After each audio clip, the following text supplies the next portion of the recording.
Eliza Moore arrived in the town of Coopersville, Tennessee, in the autumn of 1828.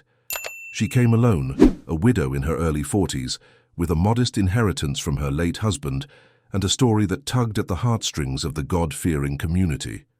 Her husband, she claimed, had died of consumption in Virginia, leaving her childless and desperate for a fresh start. The townspeople, moved by her apparent vulnerability and impressed by her refined manners, welcomed her with open arms. She purchased a large two-story house on the edge of town, a sturdy structure built from local timber with a wraparound porch that overlooked a creek. The house had good bones but needed work, and Eliza threw herself into the renovations with remarkable energy.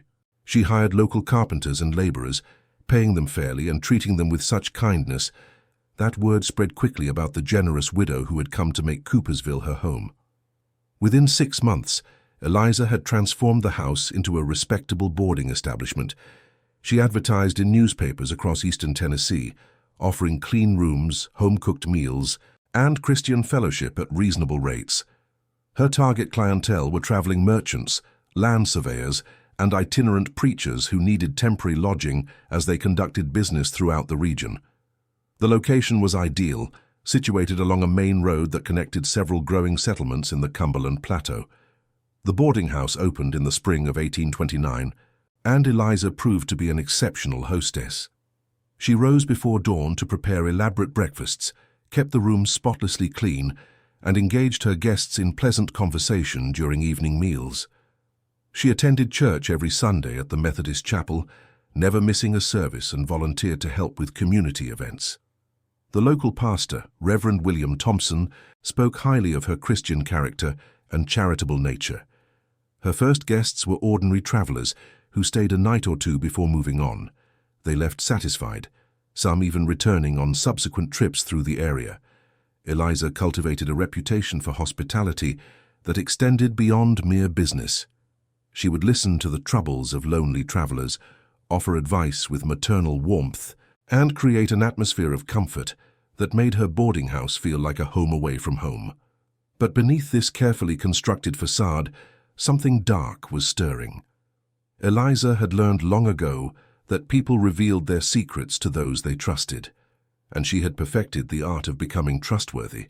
During those long evening conversations by the fireplace, guests would mention their affairs, discuss the money they carried for business transactions, or reveal that no one back home knew their exact whereabouts. Eliza absorbed every detail, filing it away in her sharp mind. The first hint of trouble came in late 1829 when a land surveyor named Jacob Henderson checked into the boarding house. He was a bachelor in his 50s, traveling alone, conducting surveys for wealthy investors back east. Jacob was cautious by nature and kept to himself initially, but Eliza's persistent kindness eventually wore down his defenses. Over the course of 2 weeks, he began to confide in her about his work, the substantial payment he carried in gold coins, and his plans to purchase land in Texas once his current contract ended. Jacob Henderson checked out on a cold November morning, settling his bill and thanking Eliza for her hospitality. He walked down the road leading south, his saddlebags heavy with equipment and currency. He never reached the next town. When concerned business associates came looking for him 3 weeks later, they found no trace of the surveyor. The local sheriff organized search parties that combed the woods and valleys, but Jacob Henderson had simply vanished into the Tennessee wilderness. Eliza expressed appropriate concern and sorrow when questioned by authorities. She confirmed that Jacob had stayed at her establishment, described him as a pleasant gentleman, and noted that he had seemed eager to continue his journey. She had no idea what might have befallen him on the road. The sheriff found her testimony credible and moved on with his investigation, which eventually went cold. Jacob Henderson became another unfortunate soul lost to the dangers of frontier travel, a hazard that claimed lives with disturbing regularity in those days. What no one knew, what no one could have suspected, was that Jacob Henderson had never left Eliza Moore's property. His body lay buried in a shallow grave behind the boarding house, hidden beneath a newly planted vegetable garden.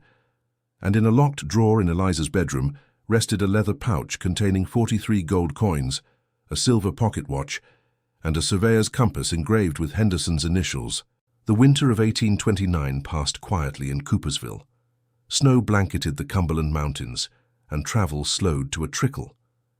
Eliza Moore spent those cold months improving her boarding house, adding new furnishings, and expanding the kitchen. She became even more integrated into the community, hosting quilting circles for local women and donating generously to the church building fund. No one connected the mysteriously disappeared surveyor with the kind widow who had become such a valued member of their town. When spring arrived in 1830, bringing with it the renewal of commerce and travel, Eliza reopened her boarding house with enthusiasm. She had learned valuable lessons from her first kill. The selection of victims required careful consideration. They needed to be travelers with no strong ties to the local area, people whose absence might be noted but not immediately investigated.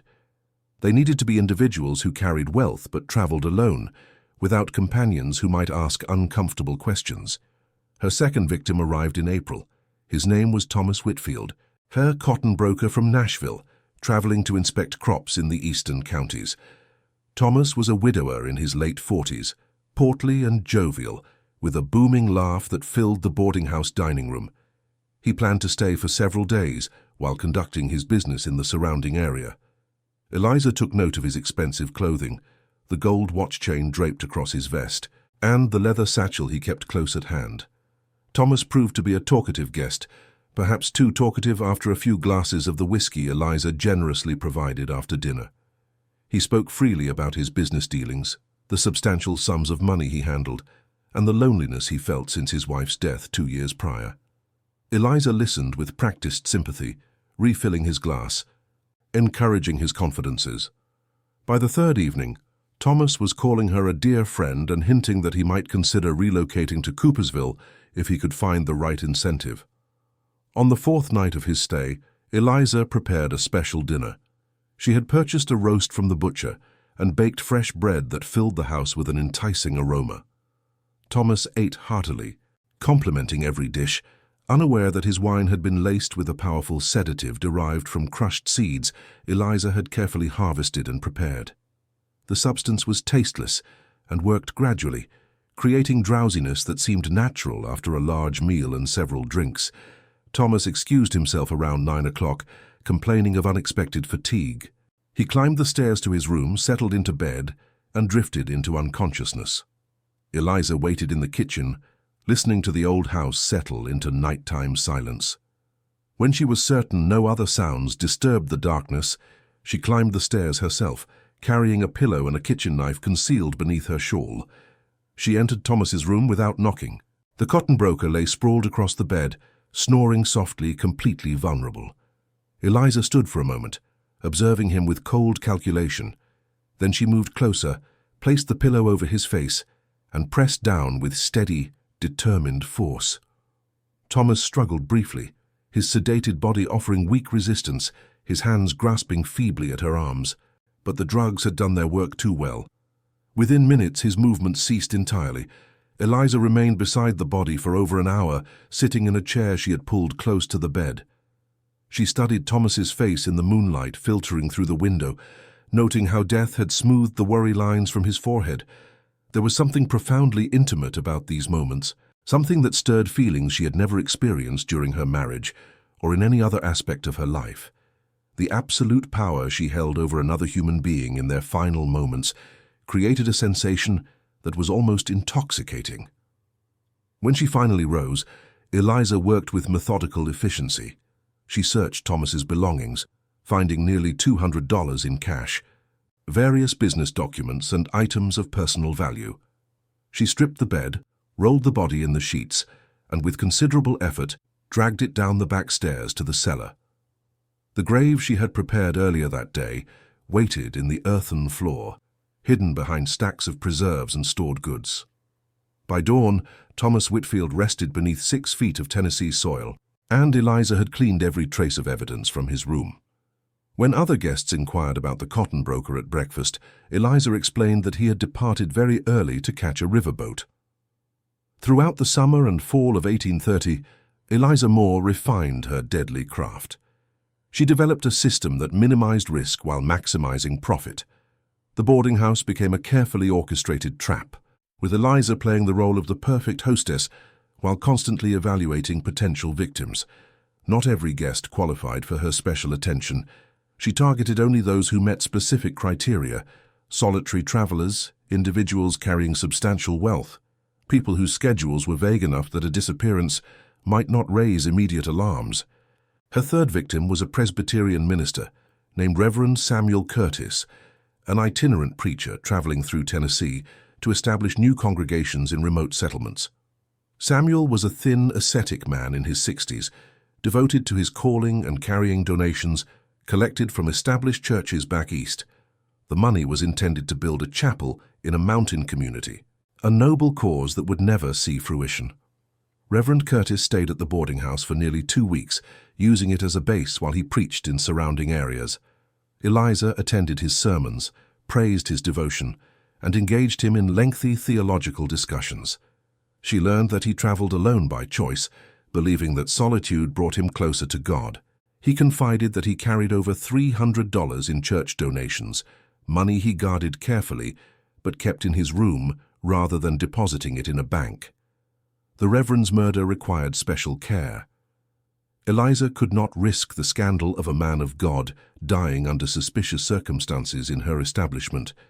She waited for a night when heavy rain lashed the countryside, creating natural cover for her actions.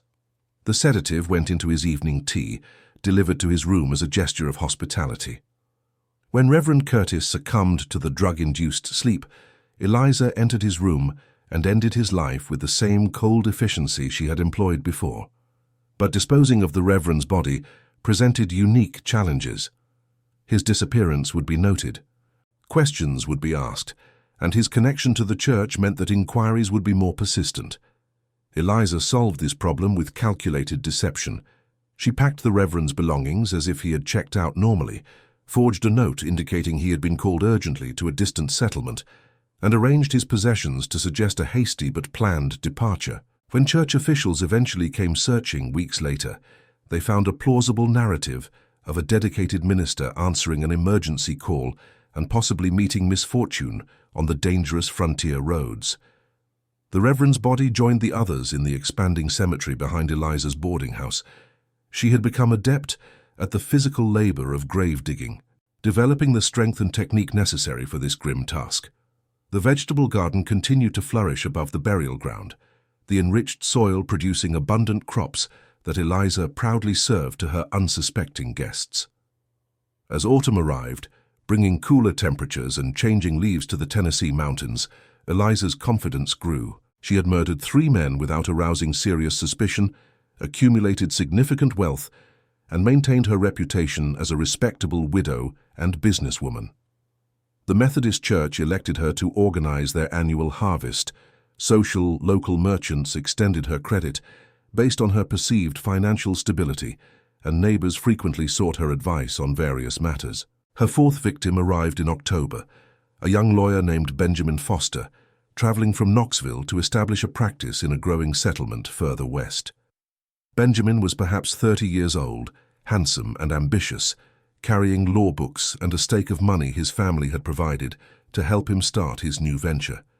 He was also notably trusting, having grown up in a comfortable urban environment where strangers were generally what they appeared to be.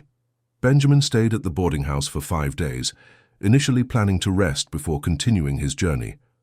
But Eliza's hospitality and the comfortable accommodations convinced him to extend his visit. She encouraged this decision, recognizing in the young lawyer an ideal target.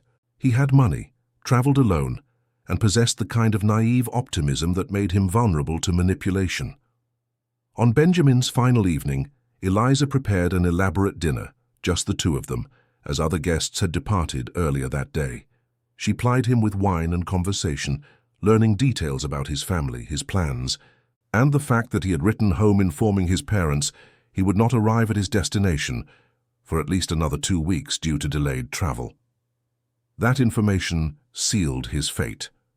2 weeks provided ample time for any investigation to grow cold, for memories to fade, for the trail to disappear completely. The murder followed the now familiar pattern: drugged wine, patient waiting. The pillow pressed firmly over his face, while he struggled weakly against the inevitable. But this time something different occurred. As Benjamin's life ebbed away, as his movements gradually ceased, Eliza experienced an intense emotional response that surprised her. The sensation Eliza felt while watching Benjamin Foster die transcended the cold satisfaction she had experienced with previous victims. Something in the young man's vulnerability, his unfulfilled potential, the desperate way his fingers had clutched at her wrists in those final moments, awakened a disturbing pleasure that went far beyond financial gain. She remained beside his body for hours that night, not immediately concerned with disposal or covering her tracks, but simply existing in that intimate space between life and death. This realization marked a turning point in Eliza Moore's psychology. What had begun as crimes motivated primarily by greed now incorporated an element of dark compulsion. She discovered that she craved not just the wealth her victims provided, but the act of killing itself, the power it granted her, the intimacy of those final moments. The boarding house was no longer merely a business enterprise that occasionally yielded criminal opportunities.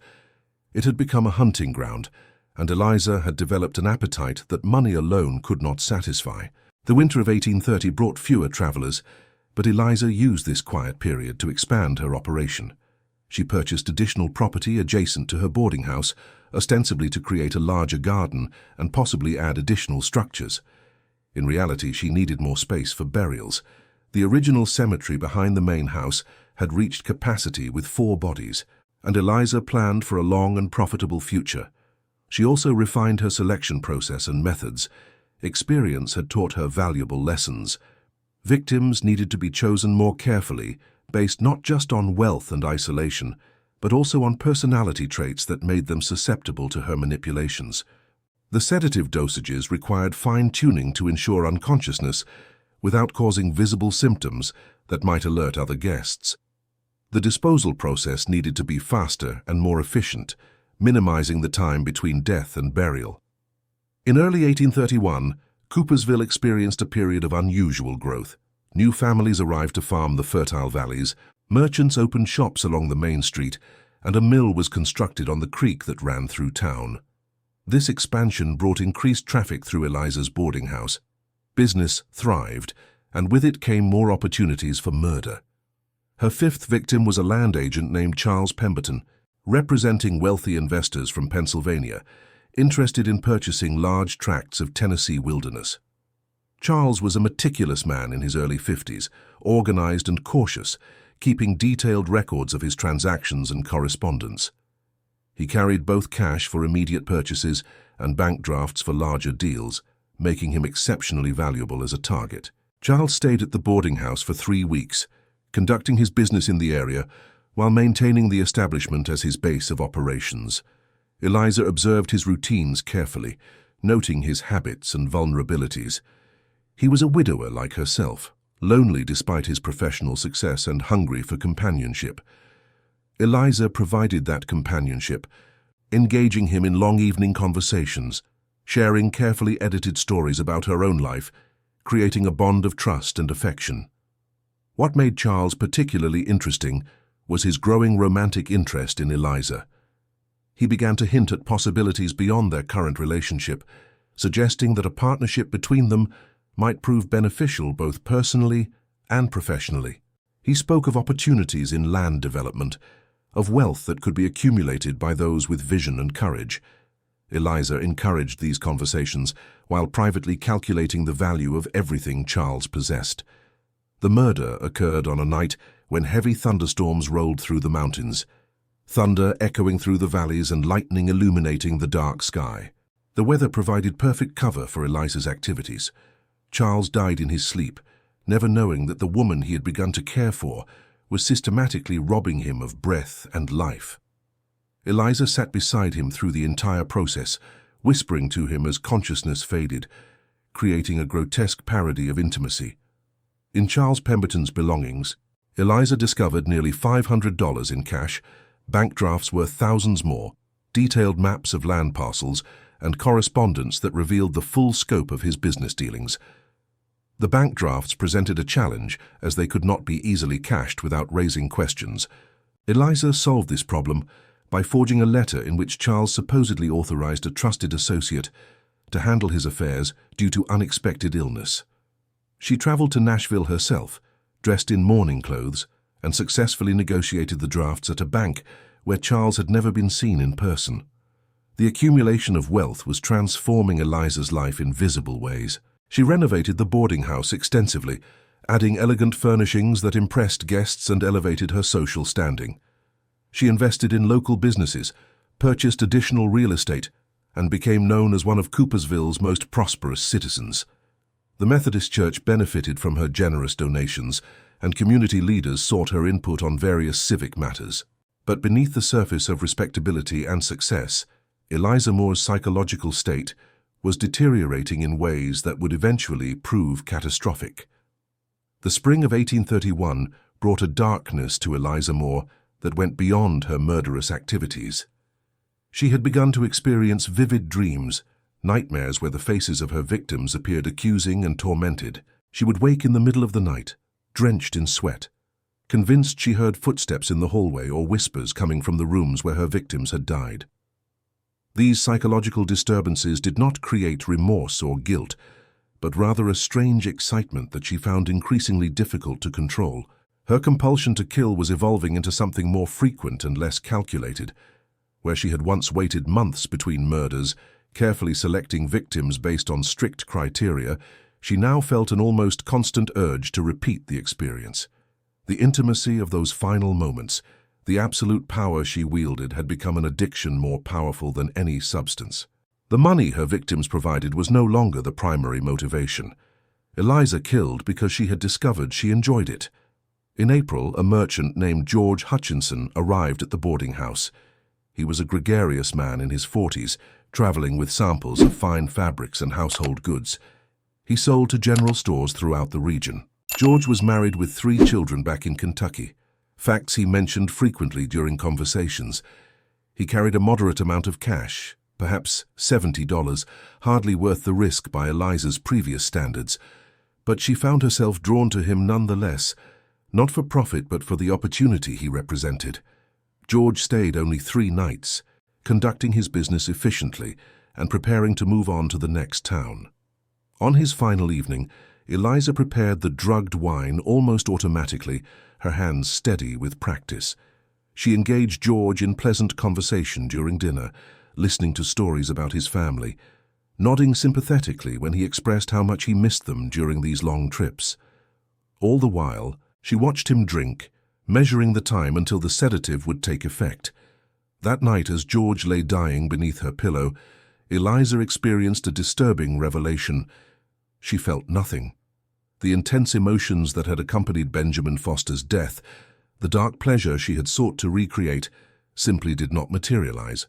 George's murder was mechanical, empty, leaving her unsatisfied and strangely angry.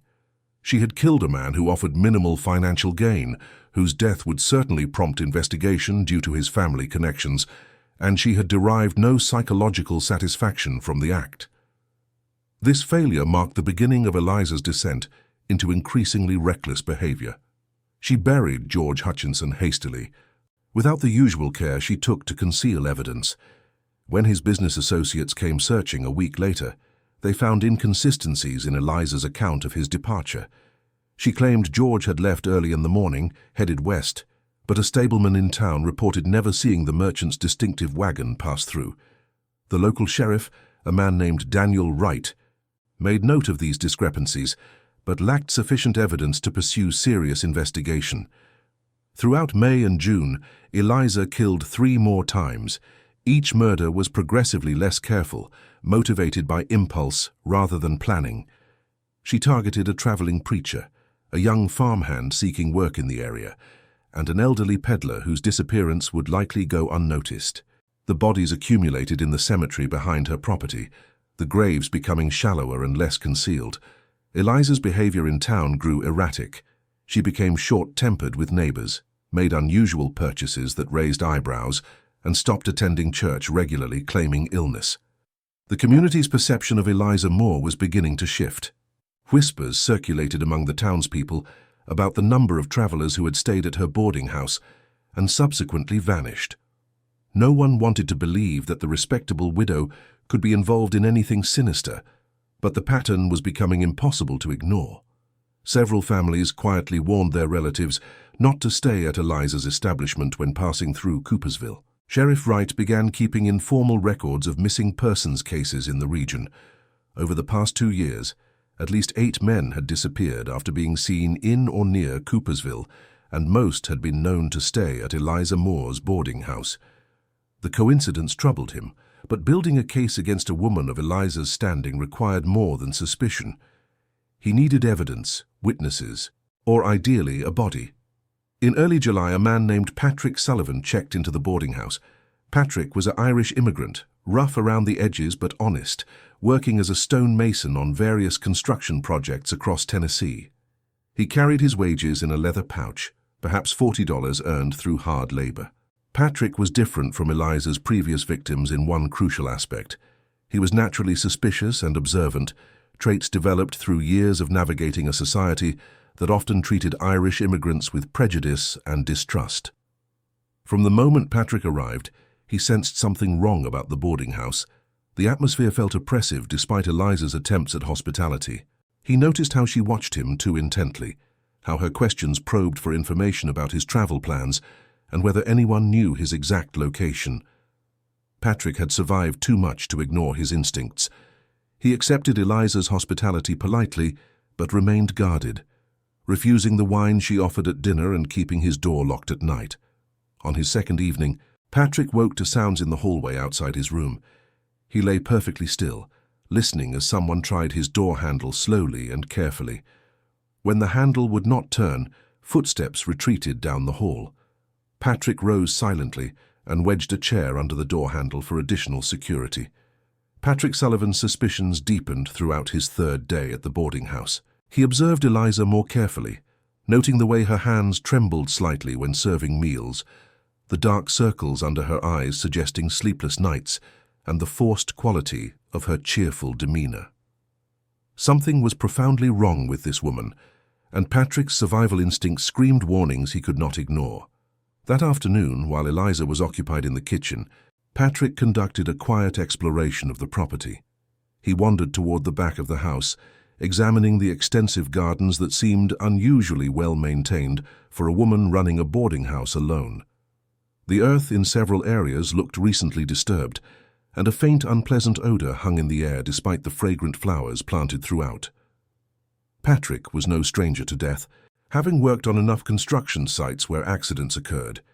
He recognized the smell of decomposition, faint but unmistakable. His investigation led him to a small outbuilding, a storage shed filled with gardening tools and supplies. Among the ordinary implements, Patrick noticed a shovel with fresh soil still clinging to its blade, and more disturbing, what appeared to be bloodstains on a wooden handle. His hands grew cold as pieces of a horrifying puzzle began assembling in his mind. The missing travelers, the strange atmosphere, Eliza's probing questions, the disturbed earth, the smell of death, barely masked by flowers. Patrick understood he was in immediate danger. He needed to leave the boarding house quickly, but not so hastily that Eliza would realize he suspected anything. He returned to the main house, forcing himself to appear calm and unconcerned.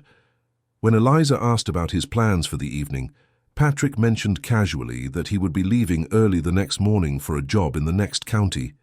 He thanked her for her hospitality and retired to his room before dinner, claiming fatigue from a long day of work. As darkness fell, Patrick prepared for a careful escape. He packed his belongings quietly, placing items near the door for quick retrieval. He would wait until the deepest part of night, when Eliza would likely be asleep, then slip out silently and walk the 5 miles to the next settlement before first light. The plan was simple, but necessary. Patrick had no proof of wrongdoing that would convince authorities, only suspicions and instinct. His priority was survival, not justice. But Eliza had also been making plans. Patrick's wariness had not escaped her notice. She recognized in his behavior the signs of suspicion, and she could not allow him to leave with doubts that might prompt investigation. Her compulsion to kill had progressed to the point where caution barely registered in her decision-making. Patrick Sullivan would not see another sunrise. Around midnight, Eliza crept down the hallway toward Patrick's room, carrying a kitchen knife and a determination born of desperation. She had abandoned the subtlety of poison in favor of more direct methods. When she tried the door handle and found it locked, she felt no surprise, only confirmation of what she already knew. Patrick was awake and suspicious. This murder would require a different approach. Eliza returned to the kitchen and retrieved a heavy iron skillet. She would break down the door if necessary, overwhelm him with sudden violence before he could defend himself or cry out for help. The boarding house stood isolated enough that noise would not immediately attract attention, and Patrick was alone with no one nearby to assist him. Eliza had all the advantages except one. Patrick was younger, stronger, and had been anticipating exactly this kind of attack. When Eliza rushed Patrick's door, slamming her body against it with surprising force, the chair wedged beneath the handle held firm. Patrick was already awake, dressed and positioned behind a heavy dresser he had moved across the room. As Eliza battered at the door, Patrick threw open his window and dropped to the ground below, landing hard but rolling to absorb the impact. He grabbed his pack from where he had thrown it moments before and ran into the darkness without looking back. Eliza heard the window opening and realized her prey was escaping. She abandoned the door and rushed downstairs, out the back entrance, pursuing Patrick across the moonlit yard. She was fast for a woman in her 40s, driven by panic and rage, but Patrick had youth and terror fueling his flight. He crashed through the garden, stumbled over the uneven ground where bodies lay buried, and plunged into the woods beyond the property. The chase continued through the forest, branches tearing at their clothes and faces. Patrick's knowledge of the terrain was limited, but adrenaline pushed him forward, while Eliza's intimate familiarity with every path kept her frighteningly close behind. For nearly 20 minutes they ran through the darkness, until Patrick broke free of the tree line and found himself on the main road leading to town. A wagon approached in the distance, lanterns swinging from its sides. Patrick ran toward it, waving his arms and shouting for help. The driver, a farmer named William Preston returning from a late delivery, pulled his horses to a stop, alarmed by the wild-eyed man stumbling toward him. William Preston stared at Patrick Sullivan in confusion and concern as the stonemason gasped for breath, trying to explain the danger he had just escaped. Behind them, emerging from the tree line, Eliza Moore appeared, her dress torn and muddy, her hair disheveled, clutching a knife that gleamed in the lantern light. The sight transformed William's confusion into immediate alarm. He had known Eliza Moore for 3 years, respected her as a pillar of the community, but the woman stumbling toward them bore no resemblance to the refined widow he thought he knew. Eliza stopped when she saw the wagon, reality crashing down upon her with devastating force. Her rage-fueled pursuit had carried her beyond the boundaries of her property, into public view, where her actions could no longer be concealed or explained away. She stood frozen in the road, the knife hanging loosely from her hand, her chest heaving with exertion, while 2 men stared at her with expressions of horror and disbelief. Patrick found his voice first, words tumbling out in a rush as he described what he had discovered at the boarding house, his suspicions about the disturbed earth and the smell of death, Eliza's attempted attack. William listened with growing shock, his mind struggling to reconcile these accusations with the woman he thought he knew, but the evidence stood before him. Eliza's wild appearance, the weapon in her hand, her presence on this road in the middle of the night, pursuing a terrified guest. Eliza understood that her carefully constructed life had collapsed in a single moment of lost control.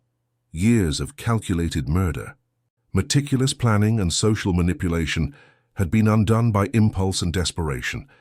She could see in William's face that he believed Patrick's story, that doubt had taken root and would spread through Coopersville like wildfire. The knife slipped from her fingers, clattering onto the hard-packed road. She turned and walked back toward the tree line, moving with the resigned gait of someone who knows escape is impossible. William drove Patrick directly to Sheriff Wright's home, pounding on the door until the lawman emerged, alarmed by the late-night disturbance. Patrick repeated his story, while William corroborated the strange encounter on the road. Sheriff Wright, who had harbored private suspicions about Eliza Moore for months, immediately grasped the significance of what he was hearing. This was the break his informal investigation had needed, eyewitness testimony that could justify searching the boarding house property. By dawn, Sheriff Wright had assembled a group of trusted men, including the county magistrate and several deputies from neighboring jurisdictions. They arrived at Eliza's boarding house as pale sunlight filtered through the morning mist. Eliza met them at the door, calm now, almost serene, wearing a clean dress with her hair properly arranged. She offered no resistance when Sheriff Wright informed her that they would be searching her property. She simply stepped aside and gestured toward the house with a small, tired smile. The search began in the main house, where deputies examined rooms and belongings, finding nothing immediately incriminating.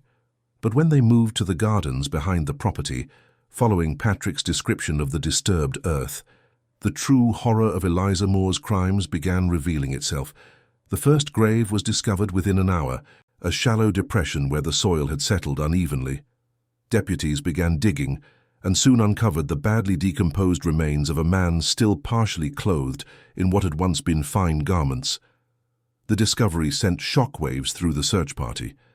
Men who had known Eliza socially, who had accepted her hospitality and considered her a respectable member of their community, stood staring at evidence of murder so disturbing that some turned away to vomit in the bushes. But this was only the beginning. As the search expanded across the property, more graves emerged. By midday, deputies had located 7 burial sites, each containing human remains in various states of decomposition. Eliza watched the excavations from a window inside the house, her expression unreadable. When Sheriff Wright finally came to arrest her formally, she went without protest, walking calmly to the wagon that would transport her to the county jail. As they prepared to depart, she turned to look back at the boarding house one final time, at the property where she had built a reputation and buried her victims. Her face showed no remorse, no shame, only a strange satisfaction that confused and disturbed those who witnessed it. News of the arrests spread through Coopersville and beyond with shocking speed. By evening, crowds had gathered outside the boarding house, townspeople struggling to comprehend how such evil had existed undetected in their midst. Some recalled strange incidents, now reinterpreted in sinister light. Eliza's unexplained absences, the unusual number of travelers who had vanished, her sudden wealth that had seemed merely the result of successful business management. The Methodist Church removed her name from all records and returned her donations, money now understood to be stolen from murdered victims. The investigation continued for weeks as authorities attempted to identify the bodies and match them to missing persons reports from across the region. Some victims were identified through personal effects found in Eliza's possession, carefully preserved like trophies. Others remained nameless, their identities lost to time and decomposition. The trial of Eliza Moore began in September 1831, drawing crowds from across Tennessee and neighboring states. The courthouse in the county seat could not accommodate the number of people desperate to witness proceedings, forcing authorities to establish a system where spectators rotated through limited seating.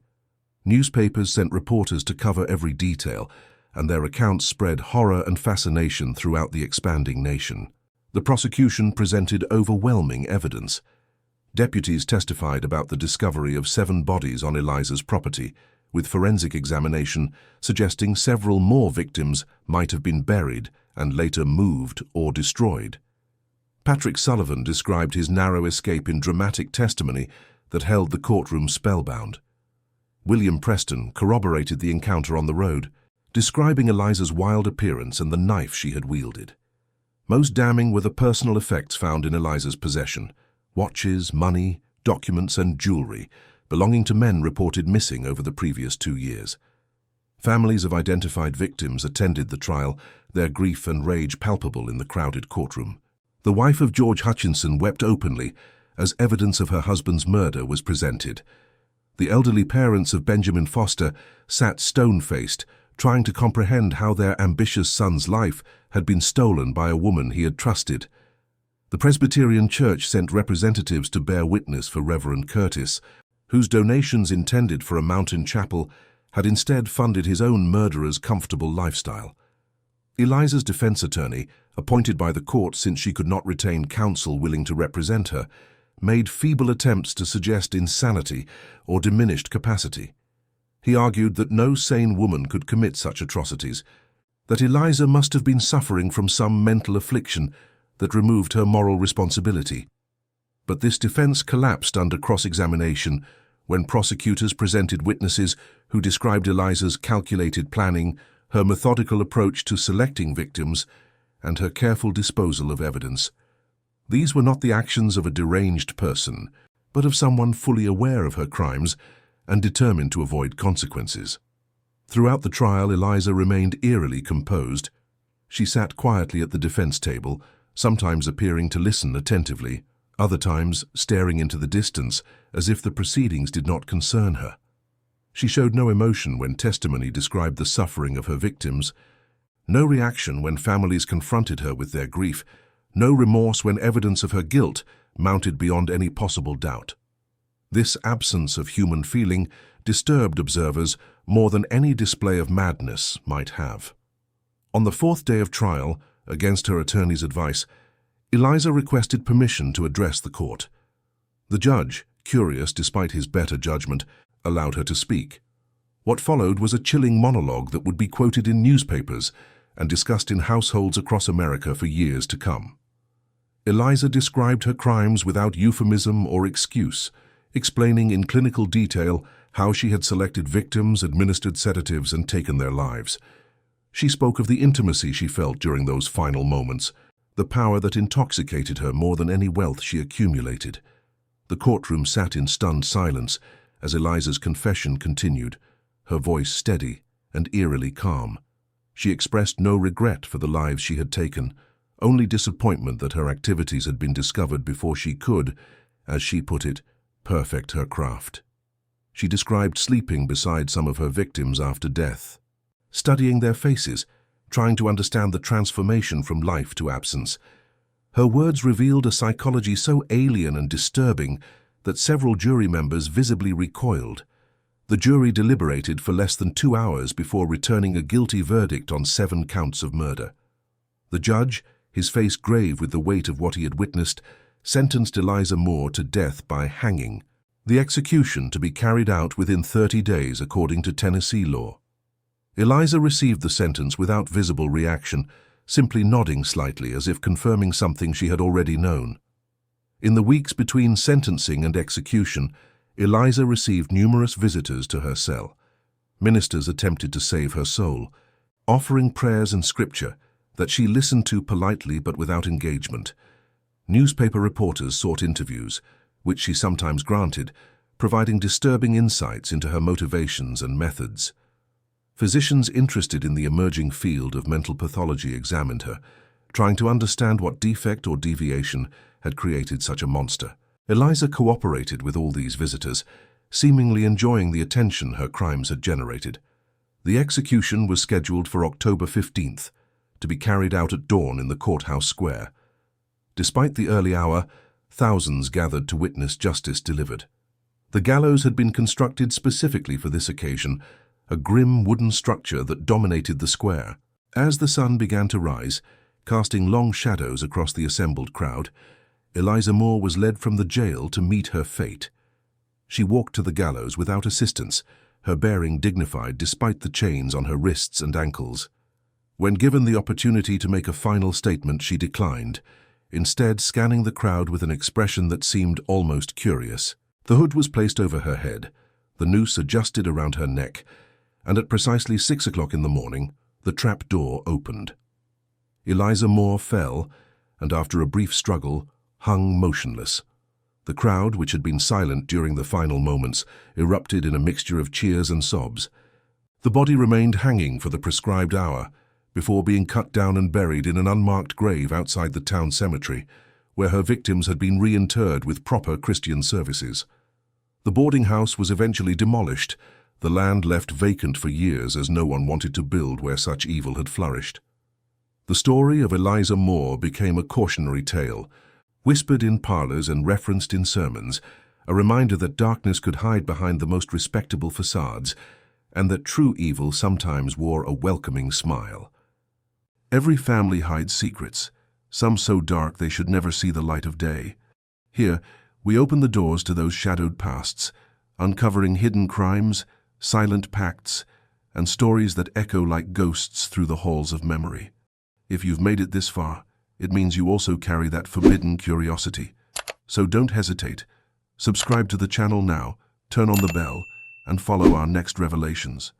Because every day, new secrets emerge, and only those who dare to face the truth remain to hear them.